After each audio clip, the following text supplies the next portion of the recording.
Hello viewers, আসসালামু আলাইকুম। আমি আজকে আপনাদের সাথে যে গুরুত্বপূর্ণ টপিকটি নিয়ে আলোচনা করব সেটি হচ্ছে কিউবার মিসাইল ক্রাইসিস বা কিউবার ক্ষেপণাস্ত্র সংকট নিয়ে। এবং আজকের আলোচনাটা মূলত বিশেষ প্রিলিমিনারি প্রস্তুতি কেন্দ্রিক।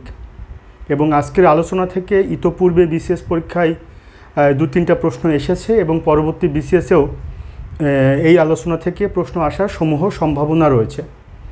আজকে আমি কিউবার ক্ষেপণাস্ত্র সংকট বা কিউবান মিসাইল ক্রাইসিস এই বিষয়টি নিয়ে খুব সংক্ষিপ্ত পরিসরে গুরুত্বপূর্ণ ইনফরমেশন আপনাদেরকে প্রোভাইড করব।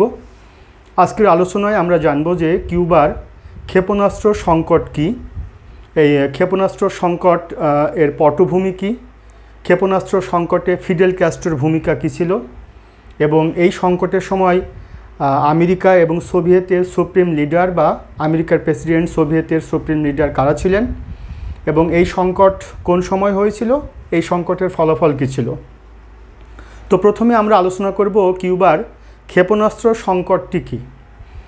তো কিউবার ক্ষেপণাস্ত্র সংকট হচ্ছে দ্বিতীয় বিশ্বযুদ্ধ পরবর্তী সময়ে সাবেক সোভিয়েত ইউনিয়ন এবং মার্কিন যুক্তরাষ্ট্রের মধ্যে যখন কোল্ড ওয়ার বা স্নায়ুযুদ্ধ চলমান ছিল, ঠিক সেই সময়ে ক্যারিবিয়ান সাগরে পশ্চিম ভারতীয় দ্বীপপুঞ্জের মধ্যে বড় দ্বীপ যেটি কিউবা, সেই কিউবাতে সাবেক সোভিয়েত ইউনিয়ন তার যে মিসাইল ঘাঁটি স্থাপন করেছিল কিউবাতে, এবং কিউবাতে সোভিয়েত ইউনিয়ন কর্তৃক এই মিসাইল ঘাঁটি স্থাপনকে কেন্দ্র করে আমেরিকা এবং সোভিয়েত ইউনিয়নের মধ্যে যে সংকট সৃষ্টি হয়েছিল সেই সংকটটিকে বলা হয় কিউবার ক্ষেপণাস্ত্র সংকট বা কিউবান মিসাইল ক্রাইসিস। তাহলে আমি আবারও রিপিট করছি, দ্বিতীয় বিশ্বযুদ্ধ পরবর্তী সময়ে স্নায়ুযুদ্ধ চলমান অবস্থায় আমেরিকা এবং সোভিয়েতের মধ্যে সোভিয়েত ইউনিয়ন কর্তৃক ক্যারিবিয়ান সাগরে পশ্চিম ভারতীয় দ্বীপপুঞ্জের মধ্যে সবচেয়ে বৃহৎ দ্বীপরাষ্ট্র কিউবাতে সোভিয়েত ইউনিয়ন যে তার মধ্যম পাল্লার ক্ষেপণাস্ত্র ঘাঁটি স্থাপন করেছিল কিউবাতে, এতে করে সোভিয়েত ইউনিয়ন এবং আমেরিকার মধ্যে যে সংকট সৃষ্টি হয়েছিল সেই সংকটটিকে বলা হয় কিউবার ক্ষেপণাস্ত্র সংকট বা কিউবান মিসাইল ক্রাইসিস। এরপরে আমরা আসি এই কিউবার মিসাইল ক্রাইসিস বা কিউবার ক্ষেপণাস্ত্র সংকটের পটভূমিটা কি সংক্ষেপে। আমরা জানি কিউবা একটা সময়ে স্পেনের অধীনে ছিল। In fact Cuba was the colony of Spanish colony. Cuba এক সময় স্পেনের কলোনি ছিল। 1898 সালে অর্থাৎ 1898 আমেরিকা এবং স্পেনের মধ্যে একটি যুদ্ধ বাধে। যুদ্ধে স্পেন পরাজিত হয় এবং স্পেনের কাছ থেকে কিউবা মুক্ত হয়। প্রকারান্তরে আমেরিকার সাহায্য সহযোগিতায় কিউবা স্পেনের কাছ থেকে একটি স্বাধীন রাষ্ট্রের মর্যাদা লাভ করে এবং আমেরিকার সহযোগিতায় যেহেতু স্পেনের কাছ থেকে কিউবা স্বাধীনতা লাভ করে আর আমেরিকার মূল ভূখণ্ড থেকে কিউবার দূরত্ব খুব একটি বেশি দূরে অবস্থিত না, যে কারণে আমেরিকার একটি বড় প্রভাব কিউবার ওপর সৃষ্টি হয় এবং কিউবা আমেরিকার এই পুঁজিবাদী আদর্শ গ্রহণ করে। একটা পর্যায়ে ধারাবাহিকভাবে 1954 সালে 1954-এ ফুলগেন্সিও বাতিস্তা, নামটি আমি আবারও বলছি, ফুলগেন্সিও বাতিস্তা নামক একজন ব্যক্তিকে কিউবাতে প্রেসিডেন্ট পদে সমাসীন করেন আমেরিকা। অর্থাৎ আমেরিকা কিউবায় প্রেসিডেন্ট হিসাবে যাকে বসান তার নাম হচ্ছে ফুলগেন্সিও বাতিস্তা 1954-এ। ফুলগেন্সিও বাতিস্তা আমেরিকার মদতপুষ্ট, সমর্থনপুষ্ট এবং পৃষ্ঠপোষক। এই প্রেসিডেন্ট কিউবাতে ক্ষমতায় আসার পরে আমেরিকার পুঁজিপতিরা কিউবার উপরে একটি বড় প্রভাব বিস্তার করতে সক্ষম হয়।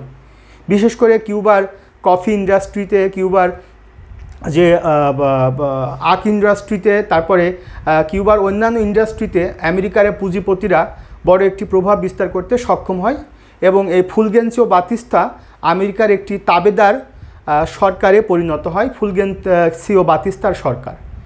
তো ফুলগেন্সিও বাতিস্তা আমেরিকার যেহেতু তাবেদারে পরিণত হয়, সে কারণে কিউবার সাধারণ জনগণ এই ফুলগেন্সিও বাতিস্তার প্রতি বীতশ্রদ্ধ হয়, চরমভাবে ক্ষুব্ধ হয় এবং এই ধারাবাহিকতায় 1959-এ অর্থাৎ আফটার 5 ইয়ার ইন 1959-এ ফিডেল ক্যাস্ট্রোর নেতৃত্বে 1959-এ কিউবাতে একটি রেভলিউশন হয়, যেটিকে বলা হয় কিউবান কমিউনিস্ট রেভলিউশন বা কিউবার সমাজতান্ত্রিক বিপ্লব। এবং এই বিপ্লবের মাধ্যমে ফিডেল ক্যাস্ট্রো কিউবাতে ক্ষমতায় সমাসীন হন এবং কিউবাতে তিনি সমাজতন্ত্র প্রতিষ্ঠা করেন। এবং 1959-এ কিউবায় প্রধানমন্ত্রী হিসাবে দায়িত্ব গ্রহণ করেন মিস্টার ফিডেল ক্যাস্ট্রো। এরপরে দায়িত্ব গ্রহণ করার পরপরই তিনি কমিউনিস্ট রাষ্ট্রগুলোর সাথে এক ধরনের সখ্যতা গড়ে তোলেন। বিশেষ করে সেই সময়কালীন সোভিয়েত ইউনিয়ন, তারপরে গণচীন, এই সমস্ত রাষ্ট্রের সাথে তিনি এক ধরনের সখ্যতা গড়ে তোলেন এবং যে কারণে আমেরিকার বিরাট ভাজনে পরিণত হন এই মিস্টার ফিডেল ক্যাস্ট্রো। এবং আফটার 3 ইয়ার ইন 1962 1962 সালের প্রথম দিকে তিনি আমেরিকার রোশানল থেকে কিউবাকে বাঁচানোর জন্য মিস্টার ফিডেল ক্যাস্ট্রো 1962 সালের প্রথম দিকে সোভিয়েত ইউনিয়ন থেকে ইন্টারমিডিয়েট রেঞ্জ ব্যালিস্টিক মিসাইল অর্থাৎ মধ্যম পাল্লার যে ব্যালিস্টিক ক্ষেপণাস্ত্রগুলো তিনি কিউবাতে স্থাপন করেন, যাতে করে আমেরিকা কিউবাতে আক্রমণ করলে যাতে কিউবা এই মিসাইল দিয়ে আমেরিকাকে প্রতিহত করতে পারে। একটা পর্যায়ে 1961-এ 1961 সালে জন এফ কেনেডি আমেরিকাতে প্রেসিডেন্ট হিসাবে ক্ষমতায় আসেন।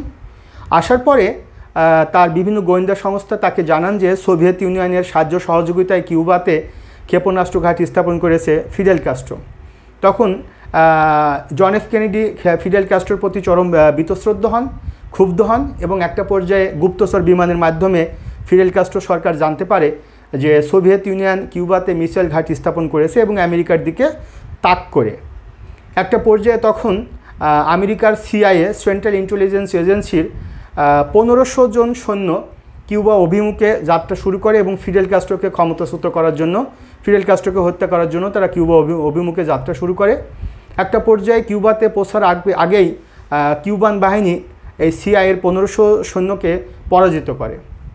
একটা পর্যায়ে তখন জন এফ কেনেডি এই কিউবার প্রতি যেহেতু ক্ষুব্ধ হয়েছে, কিউবা যেহেতু সোভিয়েত ইউনিয়নের সমাজতান্ত্রিক আদর্শ গ্রহণ করেছে এবং সেই সময় সোভিয়েত এবং আমেরিকার মধ্যে কোল্ড ওয়ার চলমান, তখন কিউবাতে তৎকালীন জন এফ কেনেডির সরকার নৌ অবরোধ করে, অর্থাৎ যাতে করে কিউবাগামী কোনো জাহাজ সহজে কিউবাতে প্রবেশ করতে না পারে এবং যে কোনো জাহাজ আসলেই তাকে চরম বাধার সম্মুখীন করে আমেরিকা, অর্থাৎ কিউবাকে আইসোলেট করে ফেলে মার্কিন যুক্তরাষ্ট্রের তৎকালীন জন এফ কেনেডি সরকার। একটা পর্যায়ে সোভিয়েতের জাহাজগুলোকেও বাধা দেওয়া হয়। তখন সোভিয়েত ইউনিয়ন মার্কিন যুক্তরাষ্ট্রের প্রতি চরমভাবে বীতশ্রদ্ধ হয়। একটা পর্যায়ে সোভিয়েত ইউনিয়ন তখন মার্কিন যুক্তরাষ্ট্রের অভিমুখে তার নিউক্লিয়ার চালিত সাবমেরিন পাঠায়। একটা পর্যায়ে আমেরিকার সাথে সোভিয়েত ইউনিয়নের এই কিউবাতে মিসাইল ঘাঁটি স্থাপন করাকে কেন্দ্র করে চরমভাবে একটা উত্তেজনাকর পরিস্থিতির সৃষ্টি হয়। একটা পর্যায়ে এই ঘটনাটি শেষ পর্যন্ত রাষ্ট্রসংঘ বা জাতিসংঘ পর্যন্ত পৌঁছায়।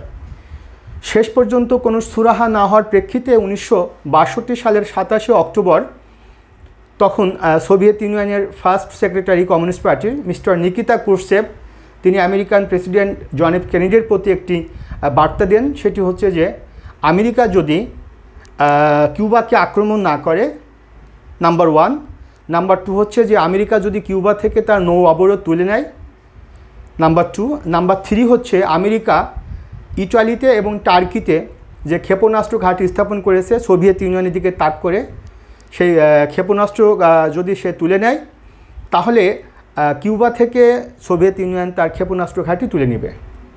একটা পর্যায়ে দুই রাষ্ট্রপ্রধানের মধ্যে এক ধরনের সমঝোতা হয়। তারা দুজনই একটা চুক্তির মাধ্যমে বা পারস্পরিক আলাপ আলোচনার ভিত্তিতে দুই রাষ্ট্র তাদের স্ব মিসাইল ঘাঁটি থেকে তাদের মিসাইলগুলো উইথড্র করে নেয় এবং শেষ অবধি এই সংকটের সুরাহা হয়।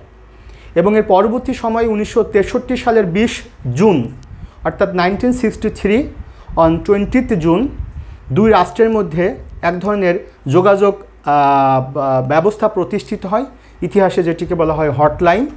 এটির মাধ্যমে বিশ্বব্যাপী আকস্মিক কোনো যুদ্ধ যাতে না সংগঠিত হয় এবং যদি সংগঠিত হয় তাহলে সেই যুদ্ধকে কিভাবে নিবৃত্ত করা যায় সেই মর্মে দুই পরাশক্তিধর রাষ্ট্রের সর্বোচ্চ নেতা তারা যাতে আলাপ আলোচনার মাধ্যমে যুদ্ধ থেকে নিবৃত্ত করা যায় সে কারণে তাদের মধ্যকার যে যোগাযোগ ব্যবস্থা সেটিকে বলা হয় হটলাইন। সেটি প্রতিষ্ঠিত হয় 1963 সালের 20 জুন এবং এটি ছিল কিউবার মিসাইল ক্রাইসিস এর পরবর্তী রেজাল্ট।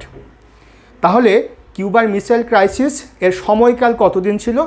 এর সময়কাল ছিল 1962 সালের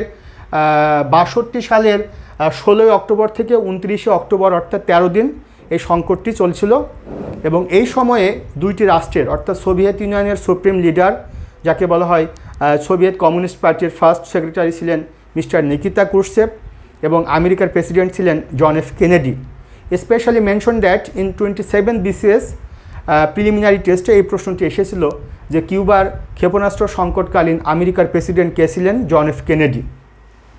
তাহলে আমরা কিউবার যে ক্ষেপণাস্ত্র সংকট, সেই ক্ষেপণাস্ত্র সংকট থেকে আমরা যেটি জানতে পারলাম সেটি হচ্ছে যে গুরুত্বপূর্ণ যে তথ্যটি সেটি হচ্ছে কিউবা ক্যারিবিয়ান সাগরে পশ্চিম ভারতীয় দ্বীপপুঞ্জ বা ওয়েস্ট ইন্ডিজভুক্ত একটি বৃহৎ দ্বীপরাষ্ট্র। দ্বিতীয় তথ্য যেটি জানলাম 1898 সালে আমেরিকা স্পেন যুদ্ধ সংগঠিত হয়েছিল। তাহলে প্রশ্ন আসতে পারে আমেরিকা স্পেন যুদ্ধ কত সালে সংগঠিত হয়? তাহলে 1898 সালে আমেরিকা স্পেন যুদ্ধ সংগঠিত হয়। যুদ্ধে স্পেন আমেরিকার কাছে পরাজিত হয়। তৃতীয়ত তথ্য যেটি সেটা হলো স্বাধীনতার পূর্বে কিউবা কোন দেশের অধীনে ছিল বা কোন দেশের কাছ থেকে কিউবা উপনিবেশ মুক্ত হয়েছে, সেটা হলো স্পেনের কাছ থেকে। বা কিউবা পূর্বে কোন দেশের উপনিবেশ ছিল, সেটা স্পেনের উপনিবেশ ছিল। তারপরে প্রশ্নটি আসতে পারে ফুলগেন্সিও বাতিস্তা কোন দেশের প্রেসিডেন্ট ছিলেন? কিউবার প্রেসিডেন্ট ছিলেন। তিনি কত সালে ক্ষমতায় আসেন? 1954 অর্থাৎ 1954 সালে। তারপরে প্রশ্ন আসতে পারে কিউবান বিপ্লব কত সালে সংগঠিত হয় বা কিউবান কমিউনিস্ট রেভলিউশন কত সালে সংগঠিত হয় বা কিউবান রেভলিউশন কত সালে সংগঠিত হয়? 1959 অর্থাৎ 1959 সালে। তারপরে প্রশ্ন আসতে পারে ফিডেল কাস্ট্রো কোন দেশের প্রধানমন্ত্রী ছিলেন? পরবর্তীতে তিনি প্রেসিডেন্ট হয়েছিলেন, সেটি হচ্ছে কিউবা। ফিডেল কাস্ট্রো কত সালে ক্ষমতায় আসে? 1959 সালে। তারপরে প্রশ্ন আসতে পারে কিউবার ক্ষেপণাস্ত্র সংকট কত সালে হয়েছিল? 1962 সালে হয়েছিল। কোন মাসে হয়েছিল? অক্টোবর মাসে হয়েছিল। তাহলে মনে রাখবেন কিউবার ক্ষেপণাস্ত্র সংকট বা কিউবান মিসাইল ক্রাইসিস এর আরেক নাম হচ্ছে অক্টোবর ক্রাইসিস। তাহলে কিউবার মিসাইল ক্রাইসিস বা কিউবার ক্ষেপণাস্ত্র সংকটের আরেকটি নাম হচ্ছে অক্টোবর সংকট বা অক্টোবর ক্রাইসিস। তারপরে প্রশ্ন আসতে পারে বা এসেছেও যে কিউবার ক্ষেপণাস্ত্র সংকটকালীন কিউবার প্রধানমন্ত্রী কে ছিলেন? সেটি ফিডেল কাস্ট্রো। তারপরে সোভিয়েত ইউনিয়নের সুপ্রিম লিডার কিংবা সোভিয়েত ইউনিয়নের কমিউনিস্ট পার্টির ফার্স্ট সেক্রেটারি কে ছিলেন? Nikita Khrushchev. তারপরে প্রশ্ন আসতে পারে এসেছেও যে কিউবার ক্ষেপণাস্ত্র সংকটকালীন আমেরিকার প্রেসিডেন্ট কে ছিলেন? সেটি হচ্ছে জন এফ কেনেডি। এই ছিল মূলত কিউবার মিসাইল ক্রাইসিস বা কিউবার ক্ষেপণাস্ত্র সংকট। প্রশ্নটি হচ্ছে যে সময় কিউবার মিসাইল ক্রাইসিস বা কিউবার ক্ষেপণাস্ত্র সংকট সংগঠিত হয়েছিল সেই সময় অনেক রাজনৈতিক বিশ্লেষক মনে করেছিলেন যে হয়তোবা তৃতীয় বিশ্বযুদ্ধের একটি ইঙ্গিত অর্থাৎ সোভিয়েত এবং আমেরিকার মধ্যকার এই যে কিউবাতে সোভিয়েত ইউনিয়ন কর্তৃক মিসাইল ঘাঁটি স্থাপন করাকে কেন্দ্র করে তাদের মধ্যকার যে উত্তেজনাকর পরিস্থিতি এটি হয়তোবা তৃতীয় বিশ্বযুদ্ধের একটি ইঙ্গিত বহন করছে। এবং সত্যিকার অর্থে তাই যদি হতো তাহলে এটি হতো একটা পরমাণু যুদ্ধ এবং এই পরমাণু যুদ্ধে বিপুল পরিমাণ ক্ষতি সাধিত হতো বিশ্বব্যাপী। সেটা আমরা সহজেই দেখতে পাচ্ছি বা বুঝতে পাচ্ছি যদি আমরা এদিকে তাকাই। সেটি হচ্ছে যে আমি ছোট্ট পরিসরে আপনাকে দেখিয়েছি ক্যারিবিয়ান সাগরের মধ্যে ছোট্ট একটি দেশ কিউবা।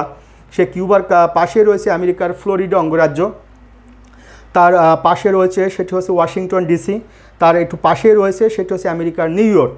তাহলে এই যে কিউবার মিসাইল ক্রাইসিস, কিউবাতে যখন সোভিয়েত ইউনিয়ন ক্ষেপণাস্ত্র ঘাঁটি স্থাপন করে সেখান থেকে এই কিউবার যে ইন্টারমিডিয়েট যে রেঞ্জ ব্যালিস্টিক মিসাইল, এই ব্যালিস্টিক মিসাইলগুলোর রেঞ্জ বা এদের যে সক্ষমতা ছিল সেটি হচ্ছে 1200 মাইল লক্ষ্যবস্তুতে এর আঘাত করতে পারত এই মিসাইলগুলো। তাহলে কিউবাতে সোভিয়েত ইউনিয়ন যে মিসাইল ঘাঁটি স্থাপন করেছিল সেই মিসাইলগুলো ছিল ইন্টারমিডিয়েট রেঞ্জ ব্যালিস্টিক মিসাইল। এই ইন্টারমিডিয়েট রেঞ্জ ব্যালিস্টিক মিসাইলগুলোর যে সক্ষমতা ছিল সেটি হচ্ছে 1200 মাইল দূরের কোনো বস্তুতে সহজে এসে আক্রমণ করতে পারত এবং যে কারণে খুব সহজেই মাত্র 13 মিনিটের মধ্যে অর্থাৎ উইথিন 13 মিনিটস কিউবা থেকে সোভিয়েত ইউনিয়নের যে মিসাইলগুলো সেই মিসাইলগুলো খুব সহজেই আমেরিকার ক্যাপিটাল সিটি ওয়াশিংটন ডিসিতে, আমেরিকার লার্জেস্ট যে সিটি সেটি হচ্ছে নিউ ইয়র্ক এবং আমেরিকার আরেকটি যে স্টেট সেটা হচ্ছে ফ্লোরিডা খুব সহজে অ্যাটাক করে এগুলো ধ্বংস করে দিতে পারত কিউবা থেকে সোভিয়েত ইউনিয়নের এই মিসাইলগুলো। যে কারণে সত্যিকার অর্থে দুই রাষ্ট্রের মধ্যে দুই নেতৃবৃন্দের মধ্যে যদি সমঝোতার মাধ্যমে তারা যদি স্ব মিসাইলগুলো তাদের মিসাইল বেস থেকে উড্র না করত এবং এটিকে কেন্দ্র করে দুই রাষ্ট্রের মধ্যকার উত্তেজনাকর পরিস্থিতি যদি চলমান থাকতো তাহলে দুই রাষ্ট্র তাদের মিসাইলগুলো ব্যবহার করে দুই রাষ্ট্রের চরমভাবে ক্ষতি সাধন করত। যে কারণে ইতিহাসে এই সংকটটি খুব বড় আকারে দেখা হয়েছে এবং আজ অবধি ইতিহাসে বড় আকারে জায়গা করে নিয়েছে কিউবান মিসাইল ক্রাইসিস। তো dear viewers, specially BCS dreamers, আপনাদের জন্য আজকে কিউবার মিসাইল ক্রাইসিস সম্পর্কে যে ইনফরমেশনগুলো প্রোভাইড করেছি, আশা করি এখান থেকে প্রিলিমিনারি পরীক্ষায় প্রশ্ন আসতে পারে, এসেছেও এর আগে। হটলাইন সম্পর্কে এসেছে। হটলাইনটা কি একটু আগে বলেছি যে অকস্মাৎ বা আকস্মিক কোনো যুদ্ধ এড়ানোর জন্য দুই রাষ্ট্রপ্রধানের মধ্যে, আমেরিকা এবং সোভিয়েত ইউনিয়নের যে রাষ্ট্রপ্রধান, তাদের মধ্যে একটা যোগাযোগ স্থাপনকারী ব্যবস্থা, যাতে করে দুজন যোগাযোগ স্থাপন করে সহজেই বিশ্বব্যাপী কোনো আকস্মিক যুদ্ধ থেকে বিশ্বকে নিবৃত্ত করতে পারে। এই মূলত হটলাইনের উদ্দেশ্য। তাহলে এখান থেকে অনেকগুলো প্রশ্ন বিশেষ পরীক্ষায় আসতে পারে, প্রিলিমিনারি টেস্টে, ইভেন বিশেষ ভাইভা বোর্ডেও এখান থেকে প্রশ্ন করা হয়ে থাকে। তো ডিয়ার ভিউয়ার্স, আজকে এ পর্যন্তই কিউবার মিসাইল ক্রাইসিস নিয়ে। পরবর্তীতে নতুন কোনো ভিডিও নিয়ে আবার আপনাদের সাথে দেখা হবে। সে পর্যন্ত সবাই ভালো থাকবেন। আসসালামু আলাইকুম।